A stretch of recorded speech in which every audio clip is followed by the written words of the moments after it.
Assalamualaikum warahmatullahi wabarakatuh. Alhamdulillahirrabbilalamin. Assalatu wassalamu ala asrafil anbiya'i wal mursalin wa ala alihi wa sahbihi ajma'in, amma ba'du. Puja dan puji syukur selalu kita panjatkan kehadiran Allah Subhanahu wa ta'ala, yang mana sampai dengan pagi hari ini kita kembali diberikan kesehatan, kekuatan iman dan Islam, sehingga kita masih dapat bersama-sama menjalankan puasa di bulan Ramadan pada tahun ini. Dan sholawat beserta salam selalu kita sanjung agungkan kepada Nabi kita, Nabi Muhammad SAW, yang selalu kita nantikan syafaatnya di yaumil akhir kelak. Amin, amin ya rabbal alamin. Anak-anak yang soleh dan solehah SD 1, 2, dan 3, apa kabarnya hari ini? Sehat? Alhamdulillah. Gimana puasanya, lancar? Lancar, alhamdulillahirrabbilalamin ya. Semoga dilancarkan sampai nanti di akhir bulan Ramadan dan kita mendapatkan predikat takwa di sisi Allah Subhanahu wa ta'ala ya. Anak-anak yang soleh dan solehah, tanpa terasa sampai dengan hari ini kita sudah memasuki hari yang ke-16 di bulan suci Ramadan. Akhirnya kita sudah sampai di pertengahan di bulan Ramadan, dan Abi ingatkan lagi, dan Abi ajak kembali, mari kita lebih giat lagi dalam beribadah kepada Allah Subhanahu wa ta'ala dan lebih giat dalam menggapai ridha Allah Subhanahu wa ta'ala dan meraih pahala-pahala dan keuntungan-keuntungan yang ada di bulan Ramadan pada tahun ini ya. Jangan sampai kita menjadi orang yang merugi dan tidak mendapatkan apa-apa di bulan suci Ramadan pada tahun ini ya.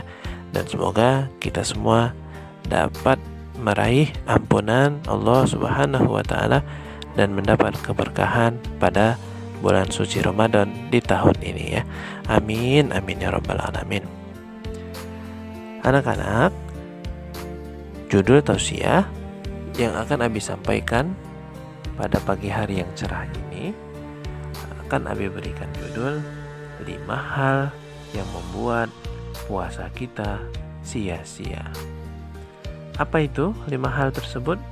Ayo simak bersama dan diperhatikan ya. Anak-anak yang soleh dan solehah, ada banyak hal yang membuat ibadah puasa seseorang menjadi sia-sia. Ibadah puasa yang dilakukannya hanya sebatas penggugur kewajiban saja.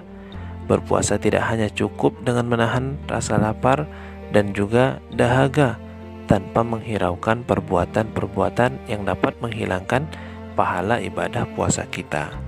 Boleh jadi secara lahir kita berpuasa, tetapi secara batin tidak berpuasa.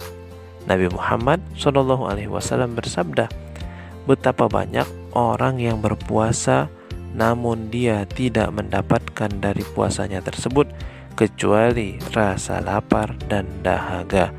Hadis riwayat At-Tabrani. Hadis itu memberi peringatan kepada kita dengan jelas bahwa kebanyakan orang yang berpuasa hanya mendapatkan rasa lapar dan dahaga saja. Lantas, apa gerangan sehingga Nabi Muhammad SAW berucap demikian? Boleh jadi kebanyakan orang hanya berpuasa pada zahirnya saja ya, sementara batinnya tidak berpuasa. Secara fisik atau secara zahir, berpuasa itu berupaya untuk tidak makan, tidak minum, dan tidak melakukan hal-hal maksiat dan lain sebagainya pada saat terbit fajar sampai dengan matahari terbenam ya, sampai dengan maghrib. Sementara berpuasa secara batin adalah berpuasa menjaga panca indera kita dari berbagai kesalahan batiniah. Apa itu? Menjaga mata kita untuk digunakan untuk melihat, bukan melihat yang haram. Mulut kita tidak digunakan untuk membicarakan hal yang sia-sia. Telinga kita hanya digunakan untuk mendengar hal-hal yang bermanfaat, dan hati tidak digunakan untuk berprasangka buruk kepada orang lain, ya. Berkenaan dengan hal-hal yang membatalkan puasa, Imam Al-Ghazali dalam kitab Ihya Ulumuddin mengutip hadis Rasulullah SAW. Ada 5 perkara yang membatalkan pahala orang yang berpuasa, yaitu 1. Berdusta, 2. Menghibah, 3. Mengadu domba, 4. Bersumpah palsu, dan 5. Memandang dengan syahwat. Hadis riwayat Ad-Dailami. Berdusta adalah merupakan perbuatan yang hina yang timbul dari lisan kita. Lisan kita berucap tidak sesuai dengan apa yang diyakinkan di dalam hati kita. Dan juga apabila kita sering melakukan perbuatan dusta atau yang sering kita sebut dengan bohong, maka kita akan takut akan kebohongan kita ketahuan oleh orang lain. Dan untuk menutupi kebohongan kita yang pertama, maka nanti pasti akan ada kebohongan selanjutnya. Jadi jangan pernah untuk berbohong, ya, karena puasa kita akan sia-sia apabila kita puasa namun masih suka berbohong. Yang kedua, ghibah. Apa itu ghibah? Menggunjing. Apa itu menggunjing? Menggosip. Apa itu menggosip? Membicarakan kejelekan orang lain di belakang, ya. Itu adalah seolah-olah dia itu membakan daging saudaranya yang sudah mati. Ya, ada yang bilang seperti itu, ya. Berkenaan dengan ghibah, Allah Subhanahu wa taala berfirman yang artinya, "Wahai orang-orang yang beriman, jauhilah banyak dari prasangka. Sesungguhnya sebagian dari prasangka itu dosa. Dan janganlah kamu mencari-cari kesalahan orang lain, dan janganlah ada di antara kamu menggunjing sebagian yang lain. Apakah ada di antara kamu yang suka memakan daging saudaranya yang sudah mati? Tentu kamu merasa jijik."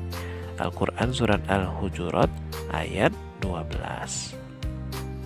Terus yang ketiga, mengadu domba atau namimah.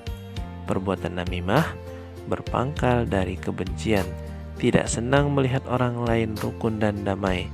Pelaku namimah akan berusaha menjadikan kedua belah pihak agar saling bertengkar, sehingga tidak sedikit berawal dari adanya pertengkaran, seseorang berani menumpahkan darah sesamanya, ya. Jadi jangan suka mengadu domba, ya, apalagi di bulan suci Ramadan ini. Keempat, bersumpah palsu. Apa itu? Hal ini berkaitan dengan ucapan dan keterangan seseorang saksi dalam sebuah pengadilan yang biasa disumpah dengan nama Allah. Jika seseorang saksi memberikan keterangan tidak sesuai dengan keadaan sebenarnya, maka ia telah berbohong atas nama Allah. Jadi kita sebagai anak yang terpelajar jangan sedikit-sedikit bilang, "Demi Allah saya enggak ini, demi Allah saya tidak melakukan ini," ya. Karena apabila kita berbohong dengan nama Allah, maka itu adalah satu kesalahan, ya. Apalagi kita dalam puasa, maka itu dapat menggugurkan puasa kita dan puasa kita menjadi sia-sia. Dan yang terakhir yaitu adalah memandang dengan syahwat. Tujuan berpuasa untuk mengendalikan hawa nafsu, menundukkan dan menahan pandangan untuk tidak melihat secara bebas kepada sesuatu yang dicela dan dibenci, serta kepada segala sesuatu yang melalaikan diri untuk mengingat Allah Subhanahu wa taala. Rasulullah Shallallahu alaihi wasallam bersabda, "Pandangan merupakan salah satu anak panah atau senjata iblis." Hadis riwayat Al-Hakim dan At-Tabrani, ya. Jadi mari kita jaga pandangan kita, apalagi melihat sesuatu hal yang tidak mestinya kita lihat, seperti aurat yang bukan seharusnya kita lihat ya. Demikianlah beberapa perbuatan yang dapat menggugurkan pahala puasa kita. Semoga kita tidak termasuk pada kategori tersebut ya. Berusaha untuk memelihara puasa dari hal-hal yang membatalkan pahalanya merupakan tujuan dalam mencapai kualitas dan kuantitas puasa yang baik ya. Amin. Amin ya rabbal alamin. Baiklah, marilah kita tutup perjumpaan kita pada pagi hari ini dengan bersama melapaskan doa kifaratul majlis. Subhanakallahumma wa bihamdika asyhadu an la ilaha illa anta astaghfiruka wa atubu ilaih. Wassalamualaikum warahmatullahi wabarakatuh. Tetap semangat ya.